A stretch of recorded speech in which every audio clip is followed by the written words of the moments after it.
Globalization. We hear that word all the time, right? It's this idea that our world is more connected than ever. But here's the big question. Who's actually winning? Is it you, me, someone else? To get to the bottom of this, we're going to look at the whole thing through 6 totally different lenses. So, which is it? Is globalization this amazing rising tide that lifts all the boats, making everyone better off? Or is it more like a massive storm that sinks the most vulnerable ships while the big yachts sail on just fine? That's really the heart of the debate, and it's the question we're going to dig into today. All right, so here's our game plan. We're going to take a tour through 6 different ways of thinking about this. We'll kick things off with the classic showdown, the optimists versus the pessimists. Then, we'll switch gears and look at it through the eyes of class and gender. After that, we'll get a little philosophical and ask if globalization is even one single thing. And we'll wrap up with a view that kind of tries to bring it all together before, you guessed it, turning the final question over to you. Okay, let's dive right in. First up, we've got the main event. You could call this the heavyweight championship of the globalization debate. In one corner, you have the folks who think it's the answer to, well, pretty much everything. And in the other corner, you have those who see it as the source of our biggest, most painful problems. So in that first corner, we've got the globalists. These are the optimists. Their whole argument is that free market capitalism, when spread across the globe, is the ultimate engine for progress. The idea is simple. You get rid of trade barriers, you let big multinational companies do their thing, and what happens? Well, they believe you create jobs, you make everyone richer, and you spread awesome Western values like freedom and democracy all over the planet. It's a win-win, right? But hold on. The skeptics, the pessimists in the other corner, they see a completely different story. They're looking at the same world and saying, nope, this system is totally rigged. For them, globalization isn't new at all. It's just imperialism with a new name. It's a way for the rich countries to stay on top, to make the gap between the rich and poor even wider, and basically to steamroll unique local cultures with a wave of Western everything. So, if you boil it all down, it comes to this. The globalists, they think the whole economic pie gets bigger for everyone, and that wealth eventually trickles down so even the smallest players get a piece. But the skeptics, they say, yeah, the pie might be getting bigger, but all the extra slices are being handed directly to the people at the head of the table, which just makes the inequality we already have a whole lot worse. All right, let's switch lenses now. For our second perspective, we're going to ask a really different question. What if we're looking at this all wrong? What if the real fight isn't between the US and China, or Germany and Brazil? The Marxist view says, forget about countries for a second. To get what's really going on with globalization, you need to look at class. And this famous quote really gets to the heart of it. The whole idea, going way back to Marx, is that a factory worker in, say, Bangladesh has way more in common with a factory worker in Detroit than either of them has with the wealthy owner of their company.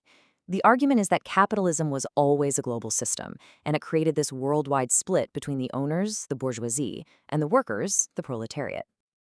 Okay, so fast forward a bit. A sociologist named Emanuel Wallerstein took these ideas and ran with them, creating something called world systems theory. Now, his big idea was that we have to stop thinking about the world as a bunch of separate national economies. Instead, he said, think of it as one, single, integrated, capitalist machine. And according to Wallerstein, this giant global machine has 3 main parts. At the very top, you've got the core countries. Think of the highly developed, powerful economies. They're the ones calling the shots. Then, at the bottom, you have the periphery. These are the less developed nations that provide all the cheap labor and raw materials.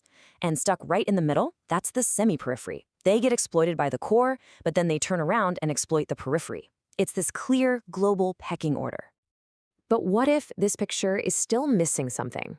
Let's add another layer, another lens to our view. The feminist perspective comes in and says, hold on, you can't possibly understand class or the world system if you're not also looking at how this whole thing impacts people differently because of their gender.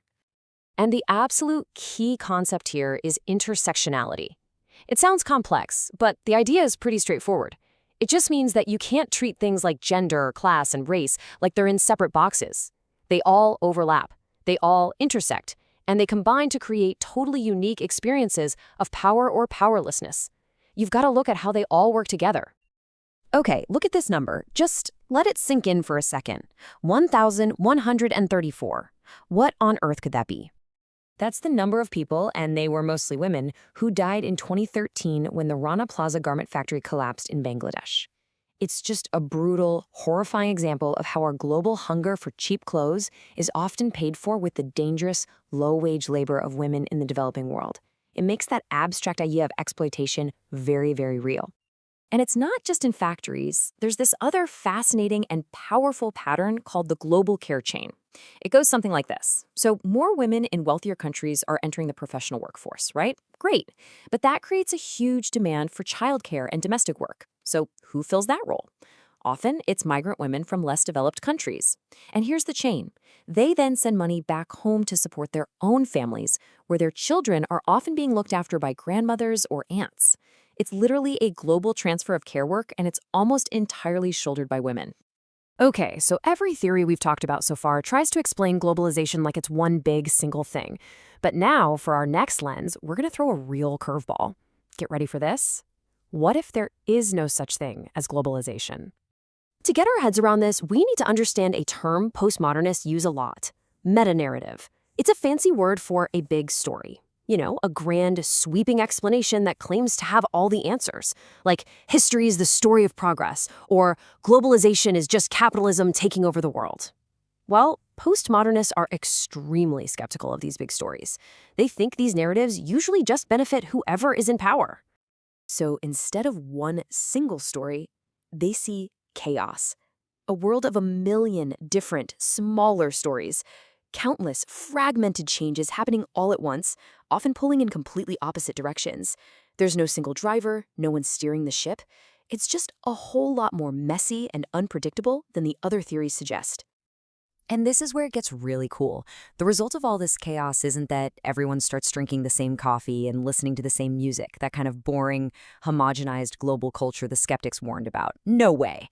Instead, postmodernists say we get cultural hybridity. Think about it.